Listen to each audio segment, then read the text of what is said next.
Hello, I'm Dr. Ross Walker and welcome to The Checkup.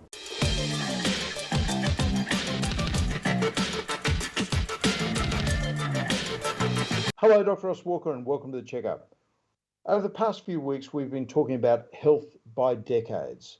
And I've spoken about health starting from the 20s, the 30s, the 40s, the 50s, and now I'm finishing off with health beyond the age of 60. So all of the things I've said up to now, improving your exercise, getting rid of bad habits, looking at your metabolism by cutting back on your intake of foods and fluids and keeping up your exercise, and then having all the screening tests in your 50s.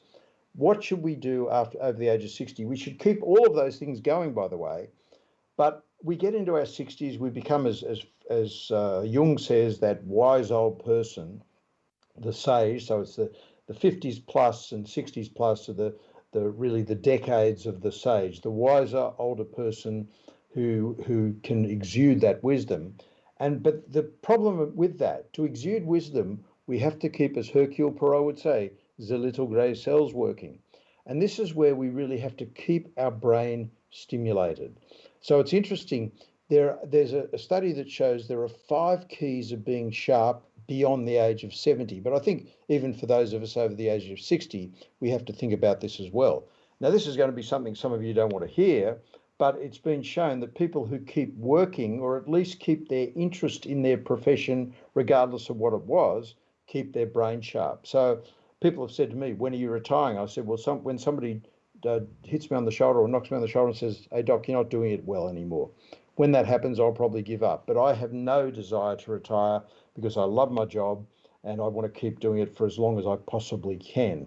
So number one, keep your profession going, keep the interest going in it. And that's one very important tip. Number two is, as we get older, we get more rigid in our habits. We tend to do the same things with the same people in the same way. And your brain and your thinking gets very ingrained. Now, one of the greatest minds of last century, is still alive, is Edward de Bono. And he talks about thinking as like watering a hill. So if you have the hose fixed in one spot, it only waters one spot of the hill. You've got to water the entire hill.